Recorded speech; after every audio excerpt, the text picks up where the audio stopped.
What's going on, brosif? Got us a no cooling call. 2 no cooling calls in 2 different apartments. It's a first company, so automatically go to it's leaking refrigerant.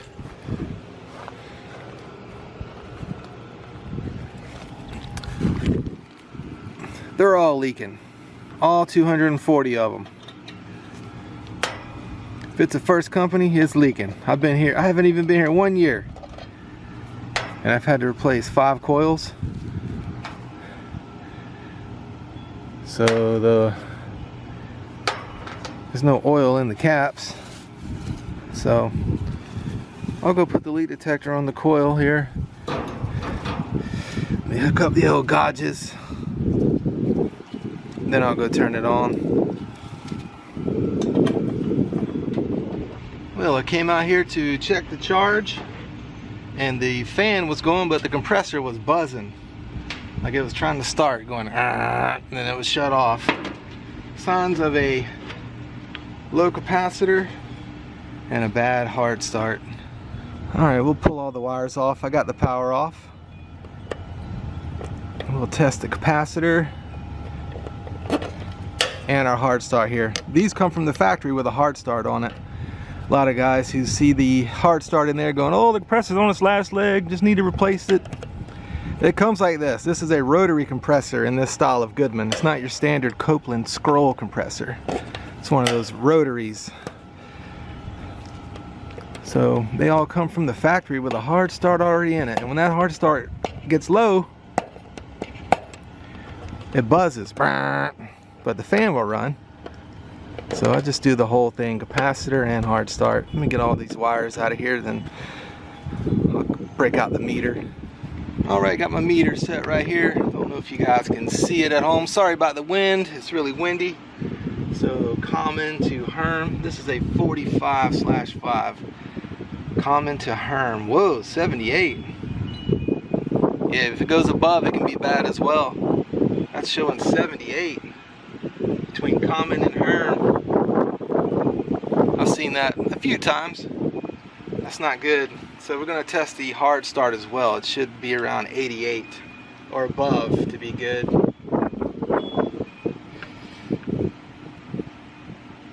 That is 0.1, so the hard start and the capacitor are bad. Let me test that capacitor again. Common to Herm, 78. Man, that's wicked. Well, we'll just replace both hard start and capacitor. Then we'll check the charge.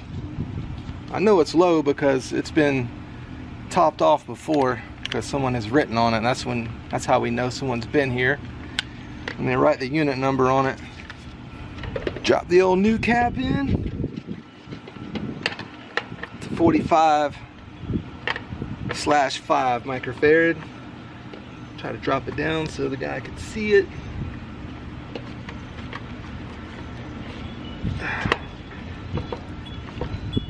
There we go. Alright, common to Herm should be 45. Yep, there we go, 44.8, that'll work. And common to fan should say 5. I don't know if that's coming up on camera. It's so sunny I can't see. Yeah, so this capacitor is good. Alright. Brown to fan, yellows to Herm, red and purple to common. Then we'll attack the hard start. Yeah, these compressor saver hard starts are super simple. They come already hooked up. It's got a little black wire on the common side of the contactor.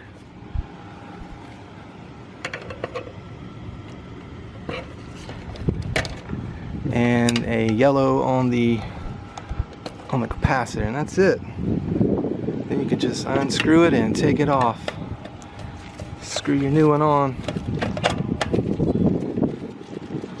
Man, this thing had all kind of issues. Low on refrigerant, low capacitor, low hard start. I mean, it's a 3-year-old Goodman. It's not aging well, big dog. Could you imagine what this place is gonna be like in 7, 8 years?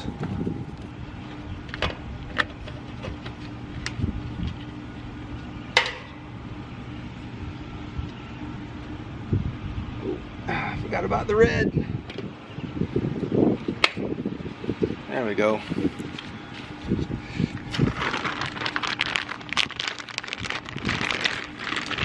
Just screw the old one back down, or the new one that is.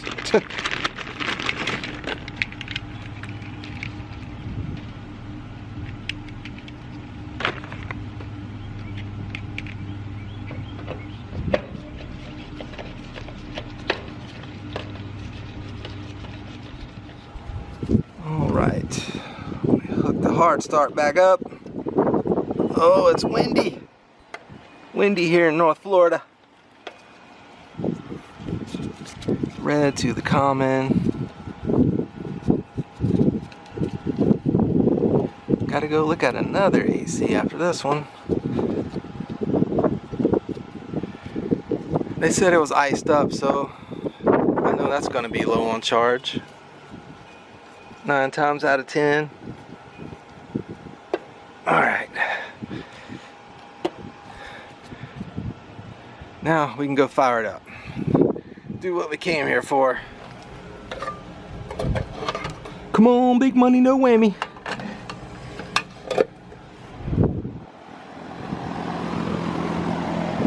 There we go. I hear the compressor now.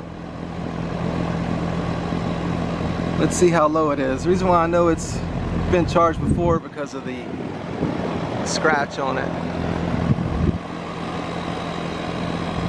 Oh yeah, it's going low. 96 PSI, 95, it's dropping. I'm gonna let it run for 5 or 10 minutes and then I'll pop it with some refrigerant. I'll be back. All right, Skid Bro, I'm gonna leave it there. It's hunting between 8 and 10. Superheat's a little high. It's cool out here today. It's cool in the apartment. We'll go check for that leak now. Well, it was 79 when we showed up. Now it's 77. That's a good sign. Let's turn it off and see if we can find the leak now that it's full pressure. Yeah, I'll bet you'll ring off now, won't you, booty? That you're under full pressure. I'm gonna go to this spot over here that was looking a little sus. A little dark spot. No? I'll be dog. Oh. Ah. We got a leaker. Another leaking coil. I did one this morning that was leaking, and I'm about to go do another one that's leaking. And they're $2,000 per coil. So, I'm about to go let the manager know to pull out the checkbook. Get ready to spend $6 grand. And if you want to see what a coil replacement looks like, I will leave a link to one in the description below of a coil that I did. This exact coil, first company, same property. Yep, this thing's leaking. Where are you at? Somewhere over here too. Both sides leaking. How about that? Yeah, I'll leave a link. It will look just like what I do to these. I pretty much have a system down. Yep, it's right down here somewhere. Oh well, it's leaking. Don't matter. Alright, well, we'll turn it back on and order a coil. Off to the next leaker. Oh, we gotta get you a new coil, brosif. We gotta get you a new coil. But you won't be hot today. Gotta get you through. Gotta get you through for a few months, big dog. Oh, he's so precious. Oh, hey, puppy. Oh, look how sweet. We're gonna get you cooling off, big dog. You hot? We're gonna get you cooling. I swear I know the dogs better than I know the residents. I'm sure you guys do too. Oh man, I hate these filters. And that might not be too bad. I don't like the cloth ones. We're gonna get you cooled off. Hold on a second. It takes patience, man. So it's 80 degrees in here. They got it set to 76. So I got the disconnect pulled outside. Totally different call, by the way. I'm sure you can tell by the dog. I'm at another place. We'll just go ahead and drop them a new filter in there.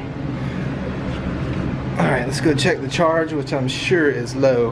Then we'll come back and do a leak check once it's under full press. Old dog was barking at me. It's hot. It's like I'm busting beads up in here, Skid. Get me going. We're gonna go analog for the new guys. So you don't need a bunch of expensive equipment. This is how I started out. And if you talk to any of the old school guys, hey, this is all you need, man. They'll look at me and my fancy stuff and all the guys with their fancy stuff and like, oh man, take all that stuff and shove it. Man, this sucker's real low. 50 PSI. So I got my coupling on the high side, the liquid line, the little line, because it's a TXV. If it was a piston, I'd put it on the big line. So yeah, we're gonna have to put some in here, man. That's making me a little nervous. That's a little too low. Another First Company air handler coil with a Goodman condenser. And we'll switch the coupling over to get the superheat once I get situated here. Just want to do one for the new guys. You don't need a bunch of expensive stuff. Alright, now that we're going old school, let me see if I remember this. So superheat is line temp. So the temperature of the suction line temp minus saturation. So if your line temperature was 55 and you had a 40-degree saturation, that'd be a 15-degree superheat. So it's the opposite for the TXV subcool. So line temp minus saturation. For the subcool, it's going to be saturation minus line temp. Okay, see, that's what happens when you go digital, man. It's probably good to go analog every now and then. Remember all this stuff. I got to get this saturation above freezing, man. It's got me nervous here. Let me get it at least at around 32 before we get going. Sucker was way low, 50 PSI. Whew. I'll be back. Let me get this thing right here. Alright, now that I got a little bit above freezing, I feel a little better. That's why it freezes, new guys. See how that pink line?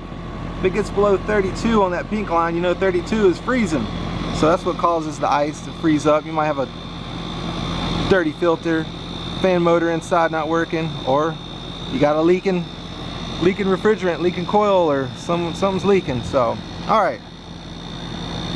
Let's do the subcool out here the old school way.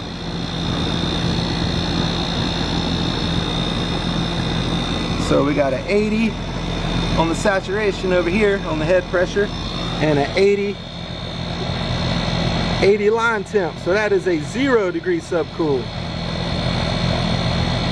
So we want to get this, I'm going to get it about 10 above the saturation here. It's probably hard to understand, but once you get it, guys, you'll get it. You new guys. It took me a while to understand as well. So I'm going to add a little. It's steady going up. Pop it a little more. Ooh.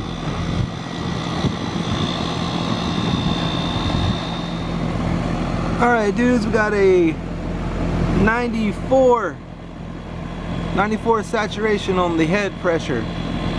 94 on the pink line, because it's 410A. That's why we're going by the pink line. 82 line temp. So 94 minus 82, 81. That's roughly a 12-degree subcool. 94 minus 82. That's 81. It's bouncing between 81 and 82, so that's roughly a 14-degree subcool. So that's how you do that. You don't really need the fancy digital gauges. I get asked that a lot. Hey man, do I need fancy stuff? Not starting out, you don't. All we're doing is pulling it off the little liquid line and putting it on the big suction line. That's how we get our superheat. And then this temperature will fall. We'll let that stable out. Then we'll go line temp minus saturation. All right, 67 on the line temp. So 67 minus 48 degrees saturation, that is a 19 degree superheat. So we got a 12 degree subcool. I might accidentally said 14 degrees subcool earlier. It was 12. And a 19 degree subcool, or superheat, I'm sorry. I actually like the superheat a little lower, but since the subcool is at 12, that's where I was told to leave it, so I'm going to leave it there. I was told there by the installers. Told by the installers to leave it there, so let's go find the leak. Alright, first company, you might get lucky. Might be on the condenser, the Goodman condenser. Oh. Don't disappoint me. Don't you get me 2 in a row. Oh my god. It's a leaker. 2 first companies in a row. I've done 5, big dog. I've done 5 coils and barely been here a year. 5 first company coils. And they are 3 years old. Yep, down there in that bottom right corner. Oh, let me order another coil. 32 Lux Cuber, first company. All right, that's it, guys. Just had to charge it up and had to get them through till I can order a coil. It takes, they say, 6 weeks. What's going on, Skid? We got us a no cooling call. It's 42 degrees out here. And that's right, you heard it right, a no cooling call. It got up to 73 in the apartment, and apparently that's just unbearable. So let's see what's going on here. Can't get the condenser to come on. Yeah, the on-call guy said he couldn't get the condenser to come on. I apologize for the wind. It's cold as a witch's booty out here and windy. He couldn't get the condenser to come on. He said the low voltage was pulling in the contactor though. So I'm gonna take the cover off here and see what's going on. All right, the on-call guy replaced the capacitor and the hard start, so those should be good. Got my meter out here. I'm gonna test for high voltage coming in. Looking for 240. Nothing. 1.3, 1.1 millivolts, steady going down. So that's the problem. We got no high voltage. So what I think is going on here, this is one of my most confusing calls for a lot of subscribers. So I'm going to try to explain this the best I can. I think we got cross whips here. So when this hard start goes bad, it will trip the brake. So this is, okay, let me start over here. Okay, so this is apartment 1010. When the hard start goes bad, it will trip the breaker in 1009, like the apartment next door. So 1009's AC will keep working because it's going to another disconnect. I know it's confusing. Let me get into this and I'll try to explain it better. So this is 1010. We've got to find which disconnect is actually 1010s, because this is not it. Even though it's labeled 1010, it's not. Even though the whip to 1010 is going to 1010's disconnect. This isn't 1010's actual disconnect, because the breaker coming down out of one of the apartments, this might be 1009's actually. 1009's breaker inside 1009's apartment is feeding this thing. So we're gonna see. I know it's confusing, guys, so try to bear with me here. It's hard to explain. You gotta actually go through one. All right, the wires on the outside is the line coming in from either 1008 or 1009. We're trying to figure that out. And I've got no power. 1.4 millivolts, so we got no power coming in. And this, the ones in the middle, is the one going out, feeding the condenser to apartment 1010. So when that hard start goes bad, it will trip the breaker in 1009 or 1008. That's what we're trying to figure out. There's a breaker tripped in one of these two apartments. So this isn't actually 1010's disconnect. It's one of these two. All right, Jordan just went into apartment 1008 and her breaker was tripped.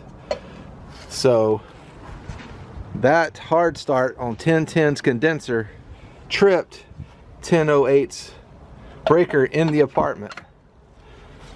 So these two wires coming in on the outside is 1008 coming from her breaker in the apartment, coming down and feeding this disconnect box. So this is 1008 and we think this is 1010. So he's gonna go shut 1010's breaker off, and if it kills my meter, then we'll know. I hope I'm explaining this one better. I get a lot of confusion. And a lot of guys just say, oh man, just turn the breaker back on and let it ride. I mean, yeah, you can do that, but come on, man. I like to think about the next guy. So, we're gonna switch these doors here.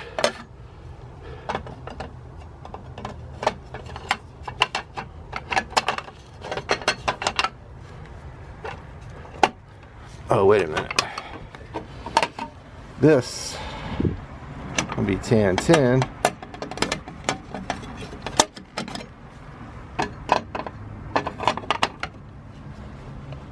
And this breaker is from 1008. Okay. All right, I've moved it over to the middle disconnect. He is in apartment 1010 now. We're going to see if this is feeding this one. I got millivolts here, so that means there's no power.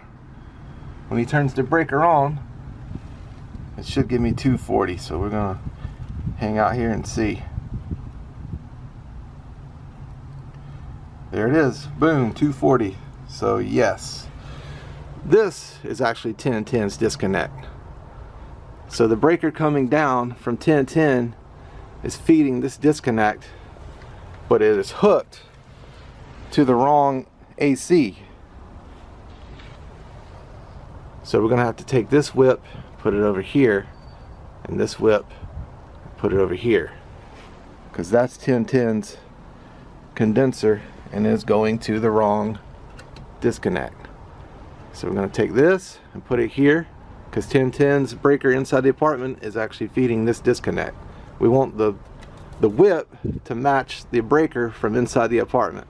I get a lot of confusion on these videos, guys. I hope I'm explaining this well. I know it's confusing, and a lot of guys are just like, oh man, just flip the breaker back on and drive on with your day. I mean, you can, but come on, man. The next guy's gonna have to deal with it, so just go ahead and fix it. Gotta just loosen that nut there.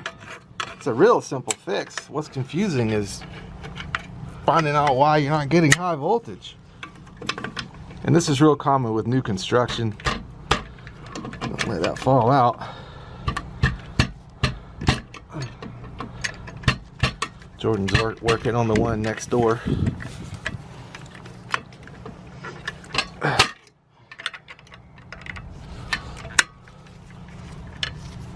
That's the only hard part, is finding out why you're not getting high voltage. It'll throw you for a loop.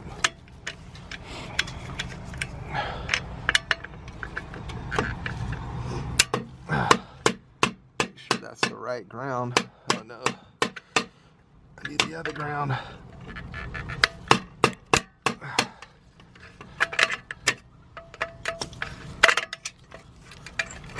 And that's it, just 3 wires.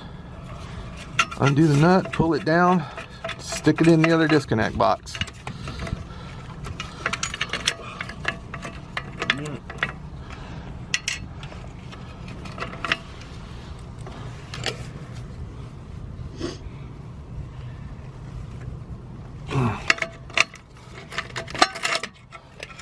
There we go. And we're just gonna go boop right up in that one and do the same with this one. Boop up in that one, connect them, done so. And that baby will be running. Alright, we got the whips switched. So 1010's condenser whip is actually needed to go to the middle disconnect, because the breaker in the apartment 1010 is coming down and feeding this one, and then coming out and feeding the condenser. So what happened was, I'm going to try to explain it one more time because I know it's confusing. The hard start in 1010's condenser went bad. When they go bad, they trip breakers. It tripped the breaker in apartment 1008.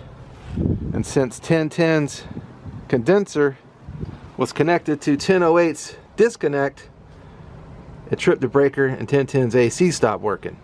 But then you're here and you're not getting high voltage, and you go check 1010's breaker in their apartment and it's on. You're getting 240 out of their breaker, and it's like, what the heck is going on? It's confusing. So we had to switch the whips. Now 1010's breaker inside 1010's apartment is coming down from their apartment and feeding this disconnect. We connected 1010's condenser to the right one. It was here, it needed to go to the middle one. 1008's AC is connected to her disconnect, feeding from inside the apartment. I hope I explained it well. I know it's confusing as crap. We're gonna go turn them on and see what we got going here. All right, it's running now. This is the one that had the issue. Just needed some high voltage. Couldn't get it when it was going to the wrong breaker inside the apartment. Guys, I know these are confusing, and I do my best to explain it well. A lot of guys are just saying, oh man, just switch the doors and just switch the doors and be done with it. Turn the power back on, switch the doors. I'm like, man, I can't do that. My conscience won't let me do that. So there you go. I know these things can be confusing, really common with new construction. So you guys on them new construction properties, look out for this. And thank y'all for watching. We'll see you in the next one. Bye.